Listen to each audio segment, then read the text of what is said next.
తెలంగాణలో ప్రజాపాలన ఏర్పడిన తర్వాత గౌరవ ముఖ్యమంత్రి రేవంత్ రెడ్డి గారు కాంగ్రెస్ ప్రభుత్వం పరిపాలనలో ఒక కొత్త ఒరవడిని ప్రారంభం చేసుకుంది. ముఖ్యమంత్రి గారు వివిధ శాఖల మంత్రులతోటి ప్రతి ఉమ్మడి జిల్లా హెడ్ క్వార్టర్స్లో కూర్చొని ఆ గతంలో ఉమ్మడి జిల్లా పరిధిలో వచ్చిన జిల్లాల నాయకులను, శాసనసభ్యులను, అధికారులను పిలిచి జిల్లాలో ఉన్న ముఖ్య అంశాలేంటి, సమస్యలేంటి క్షేత్రస్థాయిలో ప్రత్యక్షంగా తెలుసుకునేందుకు వారు హైదరాబాద్ వదిలి జిల్లాలో కార్యక్రమాన్ని శ్రీకారం చుట్టారు. గతంలో మనం చూసినాం కేసీఆర్ పాలనలో 10 సంవత్సరాలు ప్రగతి భవన్ గడిని విడిచి రాలే బయటికి. ఎప్పుడో పోతే కరీంనగర్ జిల్లాకో లేకుంటే ఆయన ఫామ్ హౌస్కో పోవడం తప్ప వేరే జిల్లాలకు పోయి సమీక్ష చేసిన సందర్భం ఈ 10 సంవత్సరాల్లో మనం చూడలే. కానీ ఇప్పుడు రేవంత్ రెడ్డి గారు ఒక నిర్ణయం తీసుకున్నారు. ప్రతి వారం 10 రోజుల్లో ఒక జిల్లాల్లో కూర్చొని సమీక్ష చేయాలి. ఇది ఒక మంచి పరిణామం. ఆ సమీక్ష జరుగుతుంది కాబట్టి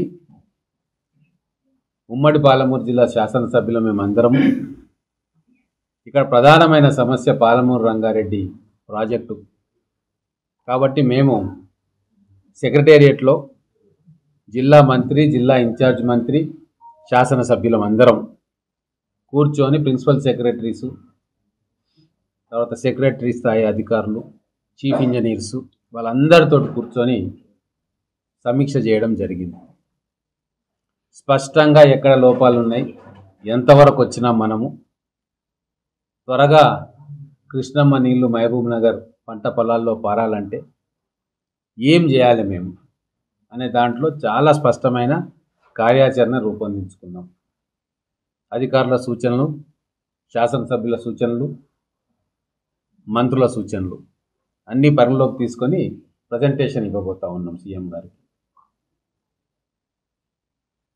అలాగే ఇరిగేషన్ కాకుండా హెల్త్ విషయంలో దామోదర్ రాజనరసింహ గారు వరంగల్ సమీక్ష ఉన్నప్పుడు వరంగల్కి పోయి అక్కడ హాస్పిటల్ సంగతి ఏం చేయాలని చెప్పి వాళ్ళు కూడా సమీక్ష చేసి సీఎం గారికి రిపోర్ట్ ఇవ్వడం, దాని ప్రకారంగా సీఎం గారు నిర్ణయం తీసుకొని అక్కడ త్వరితగతిన వరంగల్ హాస్పిటల్ ఏదైతే ఉందో దాన్ని ప్రజలకు అంకితం చేయాలి తొందరగా అని చెప్పి దానికి కావాల్సిన ఫండ్స్ మీద మాట్లాడి ఒక నిర్ణయం తీసుకున్నారు.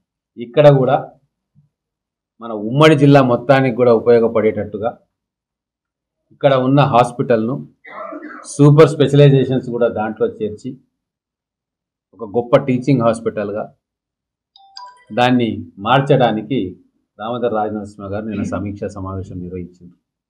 ఈ హాస్పిటల్ లొకేషన్ను దాన్ని మ్యాక్సిమం ఎట్లా యూజ్ చేయాలా, ముందర ఉన్న స్ట్రక్చర్స్ కొన్ని ఉన్నాయి, ఏమాత్రం కూడా హాస్పిటల్కు పనికిరాని స్ట్రక్చర్స్ ఉన్నాయి, అవి వాటిని కూడా తీసి హాస్పిటల్కి సంబంధించిన స్ట్రక్చర్స్ అక్కడ ఎట్లా చేయాలి, దేనికి ఇవ్వాలి అనే దాని మీద కూలంకషంగా అధికారులతో చర్చ జరిపారు. అలాగే మెడికల్ కాలేజీలో ప్రొఫెసర్లు, అసిస్టెంట్ ప్రొఫెసర్లు, అలాగే టెక్నీషియన్సు ఇన్ని సంవత్సరాలు అవుతున్నా కూడా కనీసం 50% కెపాసిటీ తోటి కూడా మెడికల్ కాలేజ్ కానీ హాస్పిటల్ కానీ పనిచేయట్లేదు. ఈ 10 సంవత్సరాలు నిర్లక్ష్యానికి గురైంది వైద్య రంగం. కేవలం కాంట్రాక్టర్లు బిల్లులు దొబ్బుకోవడానికి శాంక్షన్ చేసి స్ట్రక్చర్స్ గట్టి వదిలేసింది తప్ప ఒక హాస్పిటల్ కావాల్సింది హ్యూమన్ రిసోర్సెస్. దాని మీదనే ఎక్కువ దృష్టి గౌరవ ముఖ్యమంత్రి గారు, ఆరోగ్య శాఖ మంత్రి గారు పెడుతున్నారు. ఒక మార్పు తీసుకురావాలి తెలంగాణ పరిపాలనలో అని చెప్పి శాసనసభ్యులుగా మేము, మంత్రులుగా మంత్రివర్యులు, ముఖ్యమంత్రి అందరం కూడా కోఆర్డినేషన్ తోటి పనిచేస్తాము. మా దృష్టి మా నియోజకవర్గానికి ఏవో నిధులు తీసుకురావాలి అని కాదు, మొత్తం ఉమ్మడి మహబూబ్ నగర్ జిల్లాను ఏ నియోజకవర్గంలో ఏం చేస్తే ఆ నియోజకవర్గ ప్రజలు సుఖంగా ఉంటారు అన్న ఆలోచనతోటి చాలా పెద్ద హృదయంతో అందరూ యువ శాసనసభ్యులు ఉన్నారు, చదువుకున్న వాళ్ళు ఉన్నారు, డాక్టర్లు, ఇంజనీర్లు ఉన్నారు. కాబట్టి ఖచ్చితంగా ఒక పాజిటివ్ అప్రోచ్ తోటి మేము ముందుకు పోతా ఉన్నాం. మీరు గమనిస్తే కొడంగల్ నారాయణపేట మక్తల్ ఎత్తిపోతల పథకం 5,000 కోట్లతోటి ఇవ్వాలి అని చెప్పి మేమందరం కూడా కలిసి ముఖ్యమంత్రి గారికి రిప్రజెంట్ చేసినాం. ఎందుకంటే పశ్చిమ మహబూబ్ నగర్ జిల్లా కరువు కాటకాలతోటి వలసలతోటి ఎక్కువ వలసలు అక్కడి నుంచి పోతూ ఉన్నారు. కాబట్టి శ్రీశైలం నుంచి నీళ్లు రావు కాబట్టి జూరాల నుంచి తీసుకొని అక్కడ 1,00,000 ఎకరాలకు సాగునీరు అందించాలి. ఆ ప్రాంతం చాలా వెనుకబడ్డదని అందరం కూడా ఉన్న 14 అసెంబ్లీ శాసనసభ్యులలో 12 మంది మేము కాంగ్రెస్ వాళ్ళం ఉంటిమి. 12 మంది చెప్పి అది తొందరగా రావాలి అని చెప్పి కోరుకున్నాం. అట్లనే పాలమూరు రంగారెడ్డి ప్రాజెక్ట్ ఎక్కడెక్కడైతే వస్తుందో ఆ నీళ్లు రానటువంటి శాసనసభ్యులు కూడా ఖచ్చితంగా అది తొందరగా కంప్లీట్ చేసుకోవాలి. మనము జిల్లా బీడు భూములకు నీళ్లు రావాలి అని చెప్పి అందరూ కూడా ముక్తకంఠంతో దాన్ని కృషి చేస్తాం.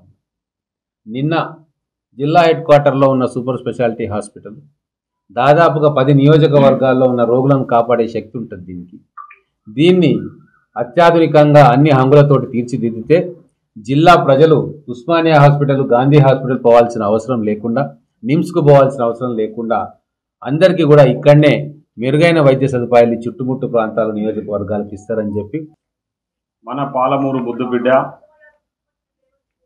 గౌరవ ముఖ్యమంత్రి శ్రీ యనమల రేవంత్ రెడ్డి గారు రేపు అనగా 9వ తారీఖు మహబూబ్నగర్ పట్టణానికి వస్తూ ఉన్నారు. ఈ సందర్భంగా ఈ సమావేశాన్ని ఏర్పాటు చేయడం జరిగింది. ముఖ్యంగా ముఖ్యమంత్రి గారి పర్యటన వివరాలు ఏంటంటే, రేపు మధ్యాహ్నం 12:45 గంటలకు చాపర్ల వచ్చి కలెక్టరేట్ దగ్గర ల్యాండ్ కావడం జరుగుతుంది. తదనంతరం అక్కడ ఒక హాఫ్ అన్ అవర్ ఉమ్మడి జిల్లాకు సంబంధించిన ముఖ్య నాయకులతో ఇంటరాక్షన్ ఉంటుంది. తదనంతరము కలెక్టరేట్లోనే మహబూబ్నగర్ కలెక్టర్ అధ్యక్షతన ముఖ్యంగా ఇరిగేషన్, విద్య, వైద్యం, అదేవిధంగా ఉమెన్ ఎంపవర్మెంట్కి సంబంధించి ఉమ్మడి జిల్లాలో ఉన్న 14 నియోజకవర్గాలకు సంబంధించిన ఇష్యూస్ మీద ముఖ్యమంత్రి గారు రివ్యూ చేయడం జరుగుతుంది. ముఖ్యంగా గత ప్రభుత్వంలో పూర్తిగా నిర్లక్ష్యానికి గురైన ఇరిగేషన్ కానీ, హెల్త్ కానీ, ఎడ్యుకేషన్ విషయంలో ముఖ్యమంత్రి గారు పెద్ద ఎత్తున దృష్టి సారించి దానిపైన రివ్యూ చేయబోతా ఉన్నారు.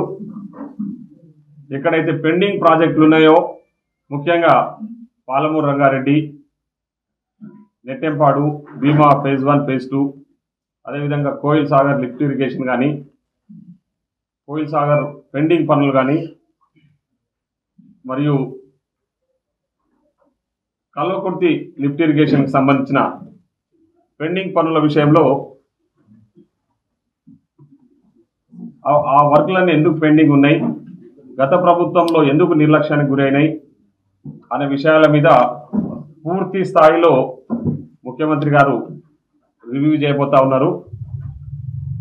అదేవిధంగా పాలమూరులో ముఖ్యంగా గత పాలకులు, ఈ రాష్ట్రాన్ని పాలించిన బీఆర్ఎస్ నాయకులు 10 సంవత్సరాలుగా విద్యా వైద్యాన్ని పూర్తిగా నిర్లక్ష్యానికి గురి చేశారు.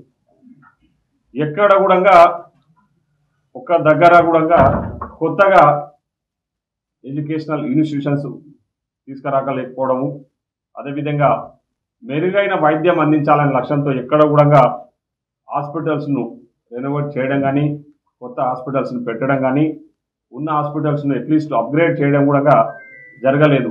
దానివల్ల ఉమ్మడి మహబూబ్నగర్ జిల్లాలో పెద్ద ఎత్తున ప్రజలు తీవ్ర ఇబ్బందులు పడుతూ ఉన్నారు. చిన్న రోగం వచ్చినా కూడా హైదరాబాద్కు పోయి చూపించుకోవాల్సిన పరిస్థితులు ఏర్పడ్డాయి. కాబట్టి ఇవన్నీ కూడా మా ఉమ్మడి జిల్లాకు సంబంధించిన ఎమ్మెల్యేలు అందరము ముఖ్యమంత్రి గారి దృష్టికి తీసుకెళ్లడం జరిగింది. సో ముఖ్యమంత్రి గారు ప్రత్యేకంగా దృష్టి సారించి ఇవన్నిటిపై రివ్యూ చేయాలనే లక్ష్యంతోన ఇవన్నీ కూడా రివ్యూ చేసి త్వరితగతిన పూర్తి చేసి కొన్ని పెండింగ్ పనులన్నీ కూడా త్వరితగతిన పూర్తి చేసి అదే కొన్ని కొత్త పనులు కూడా మహబూబ్నగర్కు శాంక్షన్ చేసి చేయడానికని రేపు గౌరవ ముఖ్యమంత్రి గారు శ్రీ యనమల రేవంత్ రెడ్డి గారు రేపు రాబోతా ఉన్నారు. ఈ కార్యక్రమానికి ఉమ్మడి జిల్లాకు సంబంధించిన ఎమ్మెల్యేలు అందరూ కూడా పాల్గొంటా ఉన్నారు. అదేవిధంగా 5 జిల్లాలకు సంబంధించిన కలెక్టర్సు, సంబంధిత శాఖలకు సంబంధించిన ముఖ్య అధికారులు కూడా ఈ రివ్యూ మీటింగ్లో ముఖ్యమంత్రి గారితో పాల్గొనబోతా ఉన్నాం. సో పారదర్శకంగా చాలా ట్రాన్స్పరెంట్గా ఎక్కడెక్కడ గత ప్రభుత్వాలు తప్పిదాలు జరిగినాయో ఆ తప్పిదాలన్నీ కూడా సరిచేసి ప్రజలకు అన్ని రకాల వసతులు కల్పించాలి, విద్యా వైద్యం అందించాలి, అదేవిధంగా ఇరిగేషన్ను త్వరితగతిన పూర్తి చేసి పాలమూరు రంగారెడ్డిని పూర్తి చేసి మహబూబ్నగర్ జిల్లా ప్రజలకు సాగునీరు అందించాలనే లక్ష్యంతో ముఖ్యమంత్రి గారు చాలా కృతనిశ్చయంతో ఉన్నారు. కాబట్టి సో ఆ కార్యక్రమాన్ని తీసుకోవడం కోసమనే రేపు ఈ రివ్యూ మీటింగ్ ఏర్పాటు చేసుకున్నాము. దాంట్లో భాగంగా రేపు ముఖ్యమంత్రి గారు వస్తూ ఉన్నారు. కాబట్టి నేను ఇక్కడ ఉన్న పాత్రికేయ మిత్రులను కానీ అదేవిధంగా ఉమ్మడి జిల్లాకు సంబంధించిన ముఖ్య నాయకులు, కార్యకర్తలు అందరూ కూడా రేపటి కార్యక్రమానికి రావాల్సిందిగా కోరుతా ఉన్నాం. రివ్యూ మీటింగ్ అనంతరము 5 గంటలకు ఏఎస్ఎన్ గార్డెన్లో, అక్కడే పక్కనే ఉన్న ఏఎస్ఎన్ గార్డెన్లో పబ్లిక్ మీటింగ్ కూడా ఒకటి పెట్టబోతా ఉన్నాం. అంటే కార్యకర్తల సమావేశం, ఓన్లీ ముఖ్య కార్యకర్తల సమావేశాన్ని, పబ్లిక్ మీటింగ్ మీన్స్ ముఖ్య కార్యకర్తల సమావేశాన్ని ఏర్పాటు చేసి అక్కడ కార్యకర్తల సమావేశంలో ముఖ్యమంత్రి గారు కార్యకర్తలు, కాంగ్రెస్ పార్టీ కార్యకర్తలు, నాయకులకు ఉద్దేశించి కూడా ప్రసంగించడం జరుగుతూ ఉందని చెప్పేసి ఈ సందర్భంగా తెలియజేస్తాం.